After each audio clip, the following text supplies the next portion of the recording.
हाथ क्यों रखा? बोले ठाकुर जी ने अपने नेत्रों पर हाथ इसलिए रखा, पूतना राक्षसी है, पूतना कुरूपणी है, पूतना एक दैत्य वंश में जन्म लेने वाली एक राक्षसी है, आज लक्ष्मी बन के आई है। भगवान कहते हैं मैंने तुमको जैसा भेजा पृथ्वी पर, मेरे सामने जब आओ ना तो वैसे ही आओ, अपना रूप बदल करके मत आओ। बंधुओं, कोई बाह्य श्रृंगार की बात नहीं हो रही है। ठाकुर जी के दर्शन करने के लिए जाएं तो हम सिंपल सोबर बन के जाएं, श्रृंगार ना करके जाएं, ऐसी कोई बात नहीं है। मैं बाह्य श्रृंगार की बात नहीं कर रहा, मैं आंतरिक श्रृंगार की बात कर रहा हूं।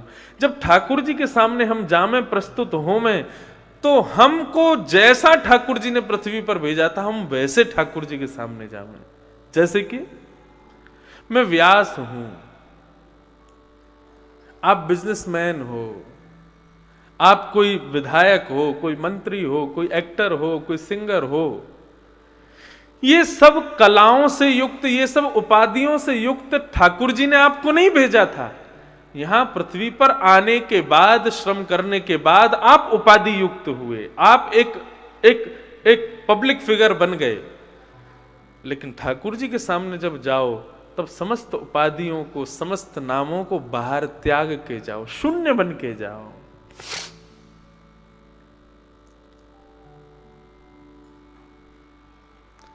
ठाकुर है तू मैं तेरा पुजारी, ठाकुर है तू मैं तेरा पुजारी। और अगली बात मुझे बड़ी बढ़िया लगती है, तेरा खेल हूं मैं, तू मेरा खिलाड़ी, तेरा खेल हूं मैं, तू मेरा खिलाड़ी। इस भावना से जाना है ठाकुर जी का दर्शन करने। हम कठपुतली तेरे हाथ की, चाहे तुझे से न चाले मुरलिया वाले, चाहे जैसे न चालो। इस स्थिति के साथ में ठाकुर जी का दर्शन करने के लिए जाना है। अपनी उपाधियों को त्यागो। आज पूतना राक्षसी है, लेकिन ठाकुर जी के सामने रूप बदल कर गई है, भेष बदल करके गई है, इसलिए ठाकुर जी ने उसको नहीं देखा। हम राधा रमन जी का दर्शन करने जाते हैं, यदि अपनी उपाधियों से युक्त अपने रूप को, भेष को बदल करके जाते हैं, राधा रमन जी हमको नहीं देखते। ठाकुर जी हम अपनी आंखों पे हाथ रख लेते हैं। हजारों लोग ठाकुर जी का दर्शन करते हैं, वो श्रेष्ठ बात नहीं है। उन हजारों में राधा रमन जी किसको देखते हैं, वो श्रेष्ठ बात है, वो श्रेष्ठ है। पूतना गई, ठाकुर जी ने नहीं देखा। पूतना ने अपने पयोधर का पान कराया।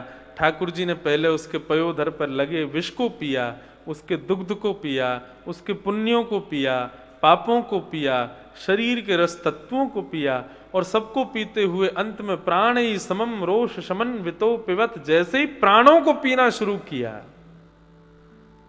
पूतना को घबराहट होने लगी, ये क्या हो रहा है।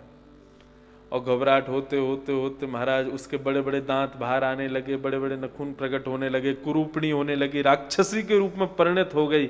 और जैसे ही राक्षसी के रूप में परिणत हुई, कन्हैया छोड़, लाला छोड़, कृष्ण छोड़, बार बार ठाकुर जी को अपने पयोधर से दूर करे। ठाकुर जी ने भी कस के पकड़ लिया। और अब जब वो पूतना राक्षसी बन गई तो ठाकुर जी अपने नेत्र खोल के और पूतना को देखते हैं। और 7 दिन के कन्हैया, नन्हे से बाल कृष्ण, बिना दांत के, अभी दांत भी नहीं, 7 दिन के बालक के तो कुछ नहीं होता, 7 दिन के कन्हैया बोल पड़े, मौसी जी हम तो जाकू पकड़ लेना तो फिर ठिकाने लगा के छोड़े, बिना ठिकाने लगा लेना ही छोड़े। अब आपको पकड़ो तो आपको ठिकाने लगा के छोड़ेंगे। 7 दिन का बालक बोलता है, कन्हैया बोलता है, नन्हा सा कन्हैया बोलता है। महाराज ठाकुर जी ने उसके प्राणों को पिया। जैसे ही प्राणों को पिया, विशाल विकराल स्वरूप धारण करती हुई पूतना नंद भवन के पीछे न जाने कितने खेतों को अपने नीचे चूर्ण बनाती हुई धड़ाम से गिरती है। दौड़ करके समस्त ब्रजवासी गए तो देखा पालने में ठाकुर जी नहीं थे, पीछे विशाल विकराल एक राक्षसी पड़ी है, उसकी ऊपर पयोधर पर दूध का पान करते हुए नंद नंदन अभी भी पौड़े हुए। ब्रजवासी सब नसैनी लगा करके ऊपर चढ़े, ऊपर जाकर के ठाकुर जी को गोद में लिया। गोपियां सब ठाकुर जी को लेकर के गौशाला में गईं, जाकर के गाय के पृच्छ से झाड़ा लगाया और ठाकुर जी के 12 अंगों में गाय के खुर की रज का लेपन किया और सब गाय की पूंछ से झाड़ा दे रही, हमारे लाला की नजर बला अला सब दूर रह जाए। इतनी बड़ी राक्षसी आ गई, यानी जन कैसी दृष्टि से देखो होगो हमारो लाला स्वस्थ है जाए। ठाकुर जी मन ही मन मुस्कुरा रहे हैं, आनंद ले रहे हैं। जगद्दिता जगदाधार परमेश्वर आज ब्रजवासियों के प्रेम रस का आस्वादन कर रहे हैं।